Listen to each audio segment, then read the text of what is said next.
2026 ခုနှစ်အတွင်းမင်းအောင်လှိုင်ဟာသမ္မတအဖြစ်အရေးကွန်လဲပြီးတဲ့နောက်အိန္ဒိချင်းအင်အားကြီးနှစ်နိုင်ငံကိုတွားရောက်နိုင်ခဲ့ပါတယ်။ဒီအရာကပဲ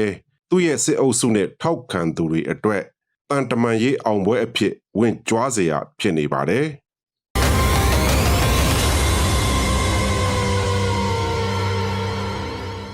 တရုတ်ရဲ့မူဝါဒကစီးပွားရေးနဲ့မဟာဗျူဟာမြောက်ထွက်ပေါက်ကိုဦးစားပေးခြင်းဖြစ်ပြီးမြန်မာစစ်အုပ်စုတစ်ဖက်တည်းကိုမဆက်ဆံဘဲနှစ်ဖက်ခွဆက်ဆံနေခြင်းပါနေပြည်တော်စစ်အုပ်စုကိုတရားဝင်အစိုးရအဖြစ်အသိမှတ်ပြုပေမဲ့နေဆက်တိုင်းရင်းသားလက်နက်ကိုင်အဖွဲ့တွေနဲ့ဆက်ဆံရေးကိုလည်းထိန်းထားပြီးနှစ်ဖက်လုံးကိုအပြန်အလှန်ထိန်းကျောင်းအသုံးပြုနေပါတယ်တရုတ်အတွက်မြန်မာဟာမလက်ကရေလက်ကြားကိုရှောင်ကွင်းနိုင်ပြီးအိန္ဒိယသမုဒ္ဒရာကိုတိုက်ရိုက်ထွက်နိုင်မဲ့အခုတည်းသောကုန်းတွင်းထွက်ပေါက်ပါပြီးတော့မြန်မာပြည်တွင်းစစ်ကြောင့်ကုန်သွယ်ရေးနဲ့စီမံကိန်းတွေမထိခိုက်စေဖို့တရုတ်နယ်စပ်ဒေသတွေမှာအပြစ်ခတ်ရပ်စဲရေးအတွက်နှစ်ဖက်လုံးကိုဖိအားပေးညှိနှိုင်းလေရှိပါတယ်သူ့ရဲ့အကျိုးစီးပွားအတွက်လက်ရှိဒီဖက်တိုအာဏာရှိတဲ့မြန်မာစစ်တပ်နဲ့ဆက်ဆံဖို့လိုပြီးမြန်မာပြည်တည်ငြိမ်ရေးအတွက်မြန်မာစစ်တပ်ကိုဗဟိုပြုရမယ်ဆိုတဲ့အယူအဆအပေါ်မှာအခြေခံဆက်ဆံတယ်လို့သုံးသပ်ရမှာဖြစ်ပါတယ်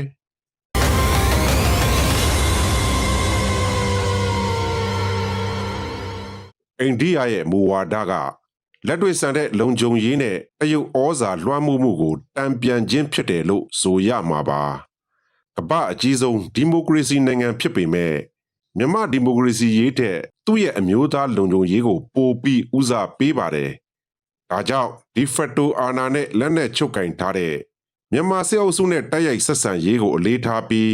အိန္ဒိယအရှေ့မြောက်ပိုင်းကမတည်ငြိမ်တဲ့မဏိပူနာဂလန်မီဇိုရမ်တို့ကစန့်ကျင်ရေးသဘုံတွေမြန်မာဘက်ချမ်းမှာခိုအောင်တာနှိမ်နင်းဖို့မြန်မာစစ်တပ်ရဲ့ကူညီမှုကသူ့အတွက်မရှိမဖြစ်ပါ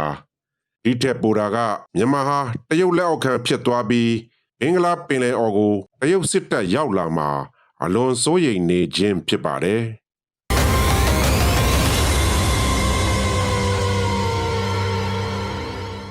မင်းအောင်လှိုင်စစ်အုပ်စုဟာတရုတ်နဲ့အိန္ဒိယနိုင်ငံကြီးနှစ်ခုကြားမှာမိမိအကျိုးစီးပွားအတွက်တုံ့ပြန်နိုင်စွမ်းကအကန့်အသတ်ရှိပြီး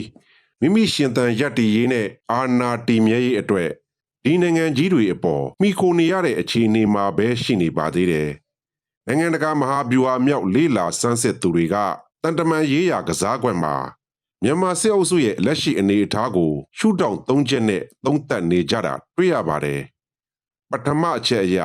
ကစားနိုင်စွမ်းတဲ့ရှင်သန်ရေးအတွက်မျှခြေညှိနေရခြင်းရခိုင်မြန်မာအစိုးရတွေဟာတရုတ်ဩဇာလွှမ်းမိုးမှုလျှော့ချဖို့အတွက်အနောက်နိုင်ငံတွေဒါမှမဟုတ်အိန္ဒိယနဲ့ဆက်ဆံရေးကိုမြင့်တင်ပြီး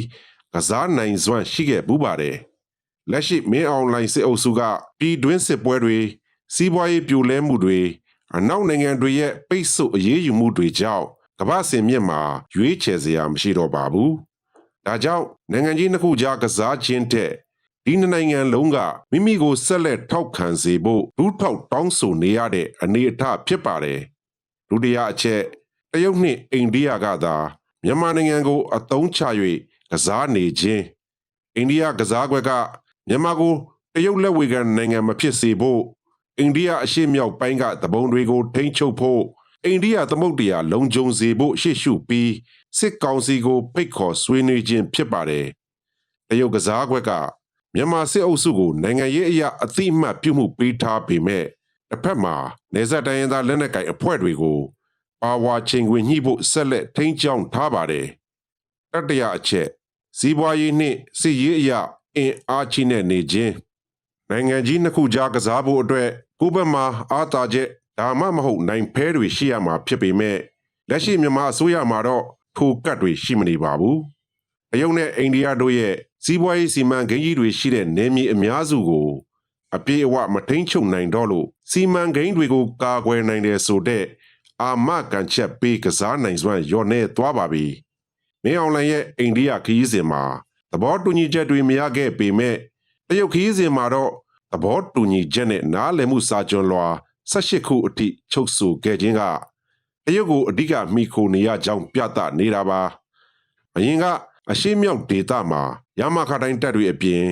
တ တပ်မနဲ့စကခခုနှစ်ခုသုံးပြီးတိုင်းရင်းသားလက်နက်ကိုင်တွေကိုရင်ဆိုင်ခဲ့ပါတယ်။ခုချိန်မှာတော့အပြစ်ရထားပြီးတရုတ်ဖိအားနဲ့ချုပ်ကင်မှုတွေကြောင့်တိုင်းရင်းသားလက်နက်ကိုင်တွေတိုက်ခိုက်မှာကိုစီရေးရပူပန်စရာမလိုတာကြောင့်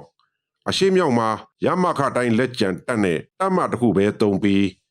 ကျန်တဲ့တပ်မ6ခုကိုနိုင်ငံအနှံ့အင်အားဖြတ်နိုင်ခဲ့ပါတယ်။တကယ်လို့သာအရှိမြောက်ကတနတ်တန်ပြန်ထွက်လာရင်စီရေးအခြေအနေပြောင်းလဲပြီးမင်းအောင်လှိုင်စစ်အုပ်စုဟာစီရေးအကြတဲချက်ချင်းပြန်လဲတွေ့ကြုံရမှာဖြစ်လို့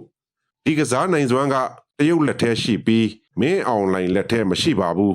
။ဒါအပြင်ကမ္ဘာမှာတတိယမြောက်ထွက်တဲ့မြေရှားတပ်ထုကလည်းတရုတ်နယ်စပ်တိုင်းရင်းသားလက်နက်ကိုင်တပ်ဖွဲ့တွေထိန်းချုပ်တဲ့ဒေသတွေမှာပဲရှိပြီးမြန်မာစစ်တပ်မထိန်းချုပ်နိုင်ပါဘူး။တကယ်လို့အင်အားသုံးထိန်းချုပ်ဖို့ကြိုးစားခဲ့ရင်လည်းတရုတ်ကိုမျက်ကွယ်ပြုတ်လို့မရနိုင်လို့မြေရှားကလည်းစစ်အုပ်စုကစားနိုင်တဲ့ဂျိုးကာဖဲမဟုတ်ပါဘူး။ဒီလိုအခြေအနေတွေအောက်မှာတရုတ်နဲ့အိန္ဒိယနိုင်ငံကြီးနှစ်ခုကြားကစားနိုင်စွမ်းမရှိုံသာမကကစားစရာအယုတ်ပဲဖြစ်နေတာကိုရှင်းလင်းစွာတွေ့မြင်နေရပါတယ်။